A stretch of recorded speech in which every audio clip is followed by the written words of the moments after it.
कोई सुन ना ले। यह बात आपको अक्सर सुना ही होगा और कभी न कभी आपके मुंह से भी निकली होगी, लेकिन सोचने की बात यह है कि वाक्य कब कब हमारे मुंह से निकलता है और कब तो हमारे कानों में पड़ता है, क्योंकि ऐसे काम ही गुप्त राजा होते हैं, क्योंकि हम दूसरों के कानों में पड़ना नहीं जानने देते। हम इस बात को देख पाए या ना ही देख पाए, पर ये अक्सर सत्य है, क्योंकि जाने अनजाने में मुड़ वक्त बात खुद ही बता देते हैं जो हमें कभी नहीं बताना चाहिए, और वही बात जाने अनजाने में हम दूसरों को भी बता देते हैं और वही हमारे दुख का कारण बन जाता है। दर्शकों, वही हमारे झगड़े का कारण बन जाता है और मुझे बाद में पछतावा होती है कि मुझे यह बात किसी को बताना नहीं चाहिए। मेरे ही गलती हुई कि मैंने दूसरों को बात बता दी, इसीलिए मैं आज की यह कहानी जो बताने वाला हूँ उसमें आपको 5 बातें ऐसी बताएंगे जो आपको किसी को नहीं बतानी चाहिए, क्योंकि नहीं बताने इसके पीछे का तर्क भी मैं बताऊंगा। एक समय की बात है, एक नगर में सुनील नाम का एक युवक रहता था। वह युवक बहुत गरीब था, उसके पास कुछ पैसे नहीं थे। 2 वक्त का दाल रोटी बहुत मुश्किल से उसे नसीब होती थी। दिन रात उस काम खोजने की, लेकिन कोई काम नहीं मिल रहा था। पर एक दिन उसने अपनी पत्नी के सामने अपनी पूरी समस्या बता दी कि मैं हर किसी के यहाँ काम मांगने जाता हूँ तो सब यही कहा करते हैं कि मेरे पास कोई काम नहीं है। मैं काम का तलाश करते करते थक जाता हूँ। मुझे समझ में ही नहीं आता कि मैं तुम लोगों का पेट कैसे भरूंगा, अपने बच्चों को मैं कैसे पालूंगा, और यह चिंता मुझे दिन रात सता रही है। और यह सुनकर उसकी पत्नी ने कुछ सोच समझकर कहा कि तुम एक आदमी के पास एक ही बार काम मांगने जाते हो, तुम उसके पास दोबारा जाते ही नहीं। अगर तुम उस आदमी के पास दोबारा जाते हो तो तुम्हें हमदर्दी जतानी पड़ेगी। हमदर्दी जताने से हासिल करनी होगी, तुम्हें अपनी गरीबी दिखानी होगी, ताकि वह लोग तुम्हारी मजबूरी समझकर तुम्हें काम दे दें। और इसीलिए शर्म मत करो और अपनी मजबूरी बताओ, अपनी गरीबी बताओ, और इसी उपाय से तुम काम पा सकते हो। यह बात सुनील के दिमाग में बैठ गई और वह काम मांगने के लिए उसी सेठ के पास जा पहुंचा।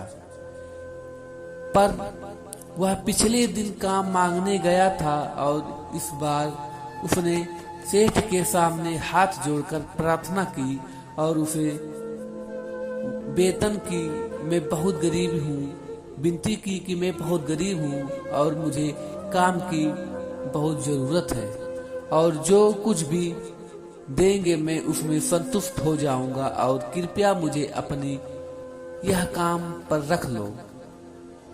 उसकी यह हालत देखकर सेठ ने अपने यहाँ काम पर रख लिया और रोज वह अपने काम पर जाने लगा, और अंदर ही अंदर वह खुश तो था कि उसे काम मिला, लेकिन तुम्हें दूसरों लोगों से वेतन कम मिलता था। जब वह अपने पेट से कहा तो फिर ने कहा, देखो भाई, तुम्हें काम नहीं मिला रही थी तो मैंने तुमको काम दे दिया। तुम्हें मेरा धन्यवाद करना चाहिए, तुम्हें मुझसे शिकायत नहीं करनी चाहिए। कहकर सुनील ने वहीं पर चुप हो गया। बात कहीं न कहीं सत्य था और समय बीता रहा। सुनील पूरे मन से काम करता था, लेकिन अब परिस्थितियां बदलने लगी थी और सेठ दूसरों लोगों से ज्यादा उसे काम देता था और उससे कम वेतन देता था।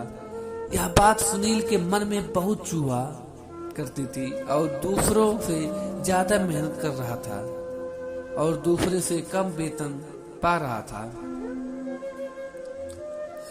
और उसके सम्मान को बहुत ही गहरी चोट पहुंची और धीरे धीरे उसका मन उस काम से हटने लगा और इसीलिए उसने अपना काम छोड़ दिया और वह अपने घर पर आकर बैठ गया और उसके पास घर के खर्चे चलाने के लिए भी पैसे नहीं बचे थे और इसीलिए सुनील का हाल दिन पर दिन खराब होते जा रहा था और कब वह दिन भर तनाव पर रहने लगा। एक दिन से पता चला कि गांव के बगल में एक बाबा आए हैं जो कि बहुत ही ज्ञानी हैं।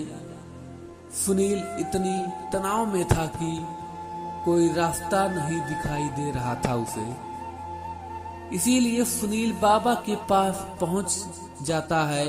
वह बाबा पहुंचने के बाद बाबा के पैरों पर गिरकर रोने लगता है। दर्शकों, वह रोते रोते अपनी परिस्थिति बताने लगता है कि किस तरह उसका सेठ ने उसका फायदा उठाया कि अगर तुम्हारे पास बुद्धि दिमाग होता तो इन लोगों ने बेवकूफ नहीं बना पाते। बाबा ने बताया कि अगर तुम्हारे पास इतना दिमाग होता तो वो लोग तुमको बेवकूफ नहीं बना पाते।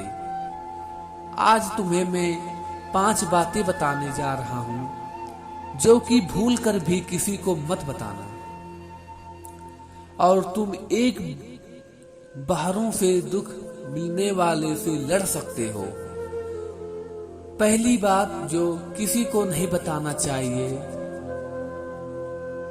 अपनी मजबूरी गरीब का पात्र बनकर उसकी सहायता लेकर एक गलती कभी भी मत करना। हो सकता है कि आज तुम्हारी मजबूरी समझकर तुम्हें सहायता कर दे, लेकिन कल तुम्हारा फायदा उठाने से भी नहीं झुकेगा और इसीलिए अपने घर की बातें, लड़ाई झगड़े किसी को भी नहीं बताना चाहिए, गलती से भी नहीं बताना चाहिए। अगर बार बार जो तुम्हें बताने जा रहा हूं, अगली बार बताने जा रहा हूं तुम्हें, वह तो किसी को भी नहीं बताना चाहिए। वह सुनने पर बहुत अजीब लगता है, लेकिन उसका शस्त्र भी एक तरह के माध्यम से मुंह मैं दूंगा। मैं तुम तो कहता हूं कि अपनी आमदनी किसी को भी नहीं बताना चाहिए। गुरु जी कहते हैं, बाबा जी कहते हैं कि अपनी आमदनी किसी को भी नहीं बताना चाहिए, तो आपकी कमजोरी का फायदा उठाने लगेगा। तो दोस्तों, आप समझ ही गए होंगे कि हमें किन लोगों से दूर रहना चाहिए और हमारी कहानी का मतलब यही है कि आप खुद जागरूक रहें और कमेंट सेक्शन में जरूर बताएं कि ये कहानी आपको कैसी लगी।